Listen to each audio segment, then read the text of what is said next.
K1, you're our only hope. Get that stuff out of here. It's Southwest Bias. Welcome into Southwest Bias, brought to you by our friends at Gila River Resorts and Casinos. You do you at Gila River Resorts Casinos. And we are live from Studio K.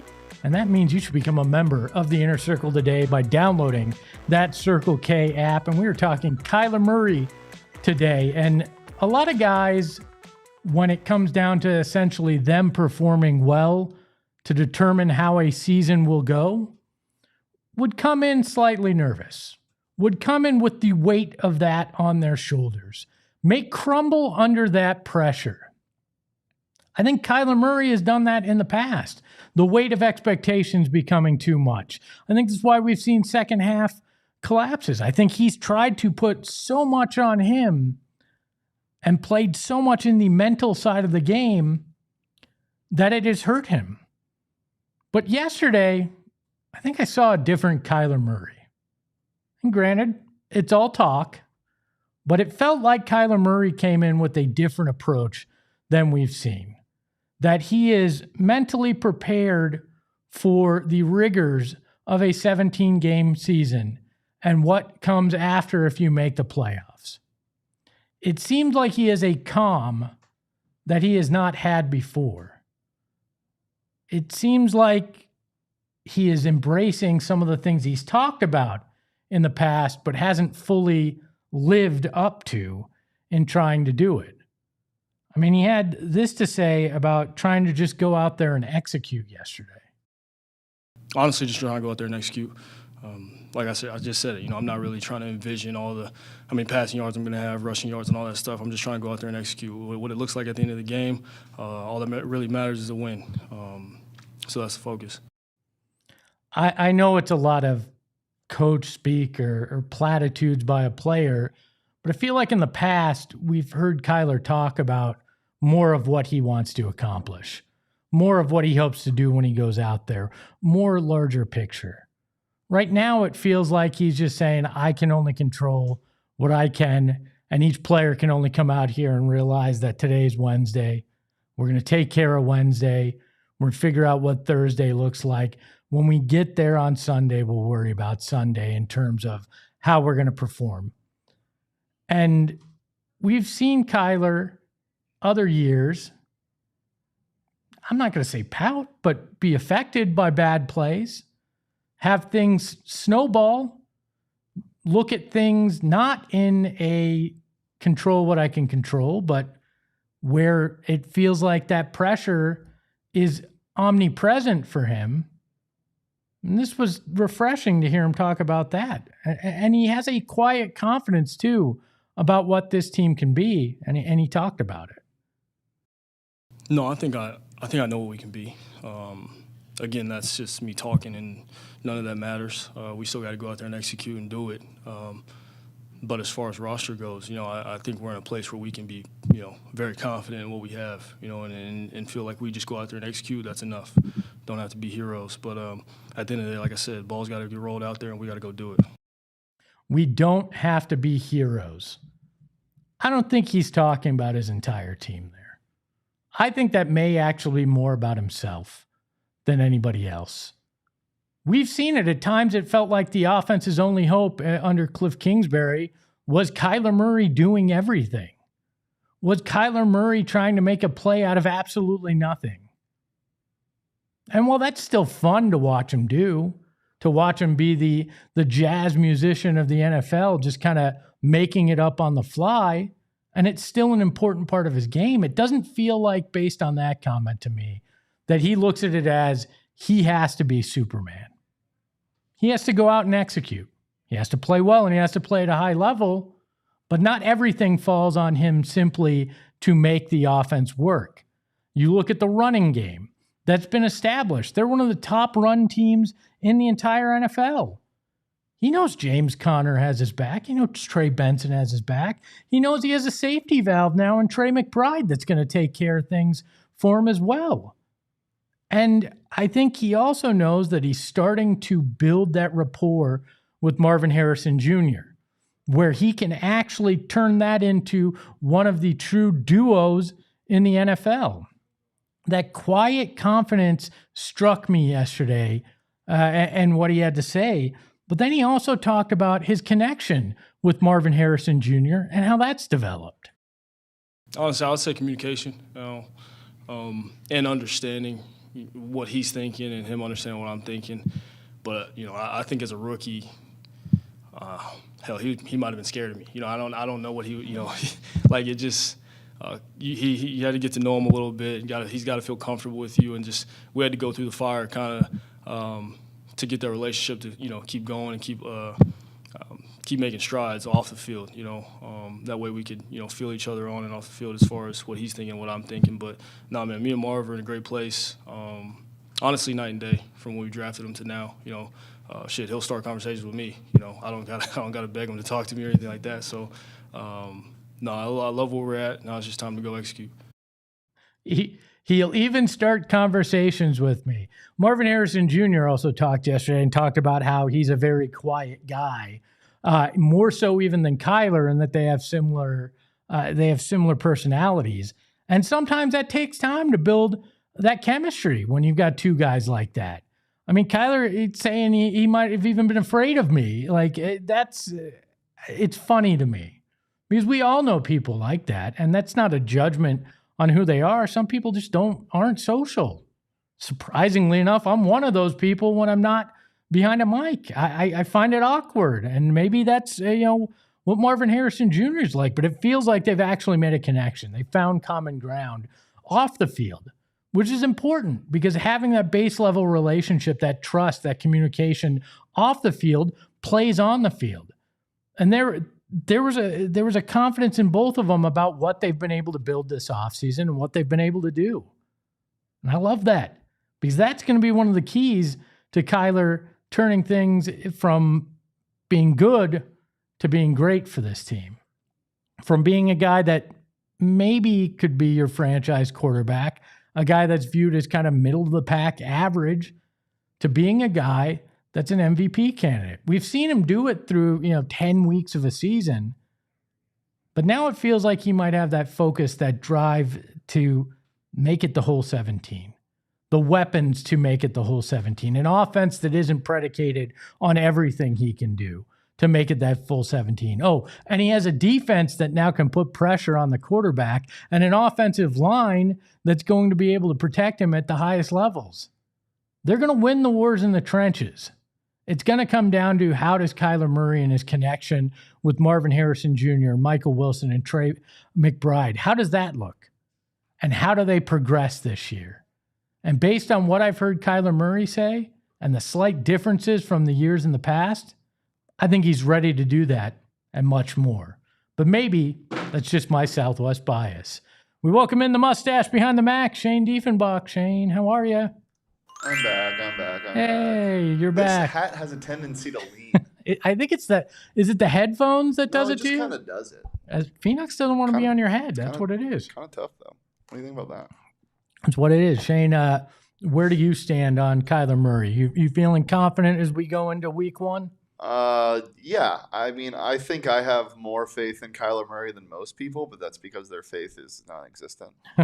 Fair enough. And I understand, you have a guy that's been at the helm of your franchise for however many years, 8 years now. How long has he been on this team? I think this is year 7 that he's going into. And to be fair, was injured for seriously injured. So, and I get the lack of faith in a guy who has been here for so long, and you have no playoff wins to show for it. But you can't knock the talent, and something that I always try to express to people, especially express to fans that are pleading for a new quarterback is, who is that going to be? It's so hard to find a quarterback. You don't just do that. Like the Cardinals are a perfect example of that. You went from having an established starter in Carson Palmer and having the Kurt Warner era, and you were pampered by that, to the quarterback purgatory where you went from bad quarterback to bad quarterback to Josh Rosen's our hope to oh no. Hey, Matt Leinart was that hope long before Josh Rosen. Yeah, to oh no, we're drafting a quarterback the following year. And finally you have one. You don't just get rid of that. No. There are so many unknowns and so many variables that go into the quarterback position and just football in general. You can't just throw a guy to the curb because he is producing individually but the team isn't, and you have to look at that as a whole. Yeah. I agree. There's too much talent there, and I think some fans were spoiled by the fact that you kind of found both Carson Palmer and Kurt Warner on. I don't, not to be rude, but on the trash heap. One had been cut, one had a weird situation with a trade and trying to figure out what his future was. Like that's the exception. That is not the rule. That is not how you find a quarterback in this league in most cases. The Cardinals have done it twice, but I don't think lightning strikes a third time. It's either Kyler figures it out or you're drafting another guy next year, and then he's going to have to figure it out along the way as well. Kyler has all the tools. Yeah. He now has stability with a coaching staff and a good defense there with him. Everything is set up to where he can succeed this year. He has to just go do it. And I felt like yesterday he showed that mindset that may get him there. Well, especially what you said about the defense and just being set up for success in general. It has felt like the last 3 years it's been, okay, this is the year that they have to take the step. This is the year that they have to take the step. And then you looked and you're like, how? With that defense? No. Sure, play has fallen off at the second half of the season, but you had the injury. You had basically nobody else to throw to except for Trey McBride. Yeah, like your Michael Wilsons and your Greg Dortch of the world have helped. But now you have year 2 of Marvin. I know last year was a disappointment, but now there's absolutely no excuses. What? Because if you didn't have an outstanding rookie year, you damn well better not have a sophomore slump. But I don't get why people say he didn't have a pretty good first year. I mean, put up almost identical numbers to what Larry Fitzgerald did. But I know he came in with a lot of hype, but the name Marvin Harrison, I think, is why people have felt that way. Well, if he was named Greg Dortch in his rookie year and he went out there and did those numbers and was drafted number 4, I don't think people are freaking out as much because the pressure of being an all-time great son and the name recognition that comes with that, I think it drastically impacted the way people expected him to perform. The where I'll push back on that though is it's not just the name. It was that he walked into this room not just as a rookie wide receiver, but as your bona fide number 1. People expected him to be your number 1, and while that sure the numbers, if you look at it for a rookie wide receiver, are fantastic, it didn't translate to wins. The offense didn't get better because of him being there. And that needs to happen this year. It's not because of his name. It's not because of the Marvin Harrison name. It was because he came out of college with such high expectations because of how he played. The measurables, the being 6'4" and running a sub 4.4, like that's why everyone is, because he's Maserati freaking Marv. That's why. I get it. There was hype, but I don't think last year was as bad as people want to make it. By the way, welcome to the biased in the chat, my fat gangster, AZ Bro, Matt to the Power Joe, Roberto, everybody that's in here. We appreciate you. Mr. Fat Gangster says, as long as Kyler keeps his top 5 accuracy in NFL history, I'll be confident in him. He can deliver the ball. AZ Bro says, top 5 is such a crazy stat too. Haters gonna hate. And Matt to the Power Joe says, K1 will occasionally drop the casual expletive. That is true. One other thing before we get to Throwdown Thursday. Kenny Dillingham, Shane, you don't have to come back on camera, but you saw the comments earlier in the week where he talked about the hotel problems in Starkville and implying that it's difficult to go to these smaller towns because of food choices and whatnot. He was on with the new Barstool Sports show, Wake Up Barstool, on FS1 today, and went back and forth with one of their hosts that's a big Mississippi State fan, but I think played it perfectly. He's saying, yeah, a lot of hotels are sold out because of fans. There's a lot of, casino hotels there. I don't get why everybody was up in arms because, let's be frank, Starkville is small. It's 25,000 people. There's more people in one ASU dorm room and dorm building than they've got in all of Starkville. Why are we fighting the notion that that's a small town? They used to go to LA, Seattle, all these big cities that they went to. What, Pullman, Washington is probably the smallest, or one of the Corvallis, Oregon in the Pac-12. Now they're going to Starkville and all these places that are significantly smaller. It's a fact. If you don't like it, I'm sorry. Move somewhere bigger. Well, you told me I didn't have to come back on camera. You don't have to. But I'm going to because Okay. hating on crap cities is one of my favorite thing in the world. Kenny Dillingham didn't say that. Kenny Dillingham didn't say that, it's a casino truck stop town. He didn't say that. What he said was we have to stay far away from the stadium because their only options were casino hotels, and they don't want to be staying at those. Well, technically, can they with 18 and 19-year-olds on the roster? Yeah, you can. But here's the thing. He's not hating on it. I am. Starkville stinks. Like, Hey, look, they got cowbells, damn it. I don't just come at like cities for no reason. You get offended. You show your colors. You tell me that you're like offended and sensitive because our coach said, okay, now I'm ready to do it. There's a reason why you get defensive because have you looked at where you live? They know it. There ain't nothing there. I'm also just the biggest Texas hater. Like, the only thing it has going for it is it's cheap. That's it. Everything's 45 minutes away. You want to go to the grocery store? It's 45 minutes away. There's no traffic. It's just 45 minutes away. Oh, let's go have a lake day. It's 45 minutes away.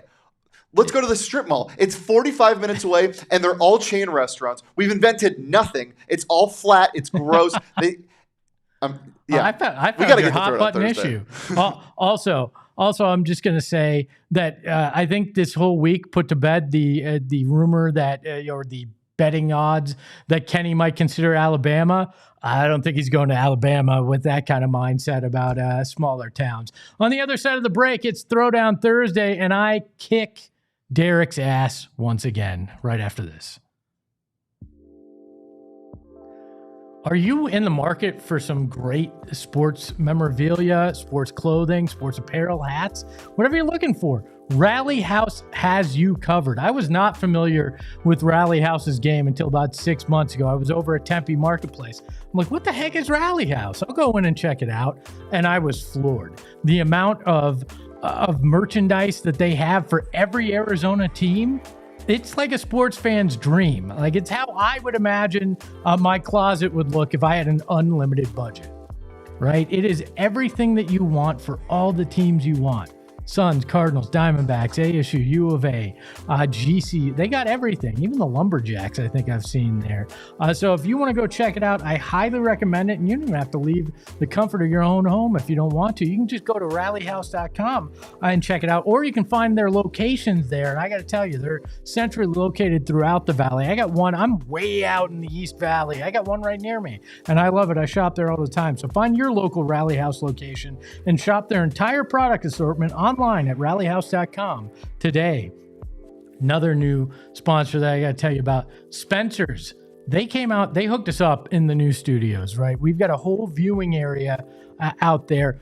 They came in and they put in 4 65-inch televisions, 2 on the ends with brackets. So our stadium seating is like just surrounded with TVs.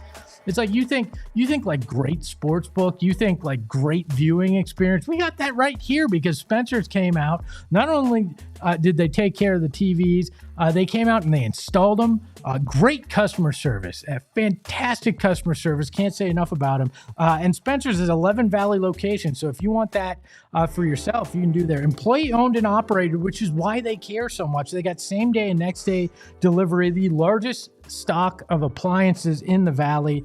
So right now, we went to them and I said, we got to save some money for our fans here. So today you can save at Spencer's using the promo code PHNX5 for 5% off appliances or PHNX10 for 10% off TVs, audio, and mattresses at Spencers.com. It's like having a friend in the business. Visit SpencersTV.com today or visit any of their 11 Valley locations. It's time. It's Thursday, and it's time to throw down and beat Derek again.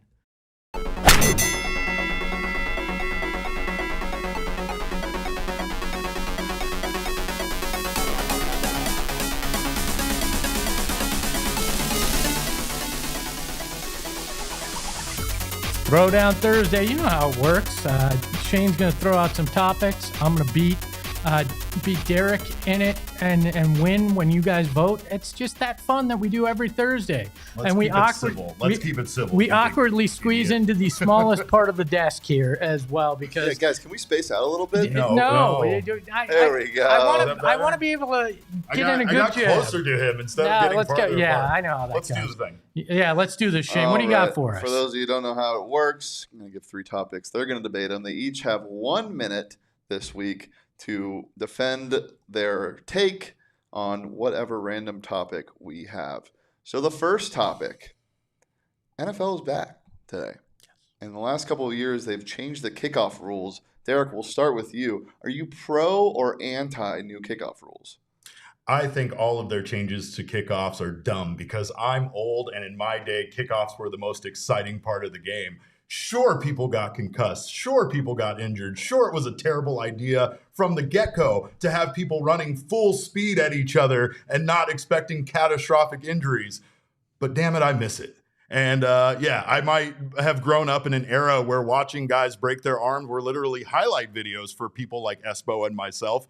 But it's still one of those things that makes it feel like kickoffs are now fairly irrelevant. I think that if you're going to play it the way that you do, just go ahead and give it to them on the 25-yard line and start the game. Overall, they've taken all of the energy, all of the excitement. I understand trying to recreate it with the new rules and kicking it in the box and everything, but it's still pretty stupid to me. I do like the skill level it takes for a kicker to do it now. They can't just drill it through the back of the end zone and things like they used to do, but it is what it is. I think that no matter what changes they make, it's never going to equate to the absolute violence and carnage that was people running down the field at full speed and just wrecking each other.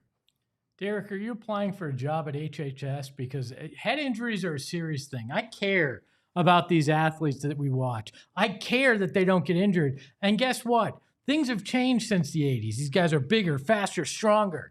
Even the kickers are better. They can kick it out of the back of the end zone because they're stronger too.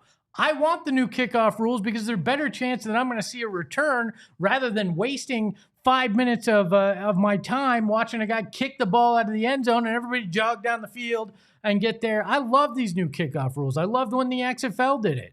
I wish that they'd explain them a little better to fans and help people understand, because I think the education behind it is a key here. Sure. Right? But I want to see better returns. I want there to be a punishment if you kick it out of the back of the end zone like they have. I don't want to just see kick it out of the back of the end zone. All right, start at the 20, 25. Let's go.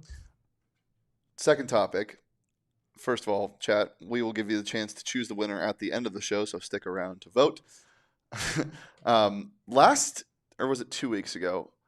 Whenever we talked about food, Derek, you had one of the craziest food takes I've ever heard. Mm-hmm. Nachos at movie theaters.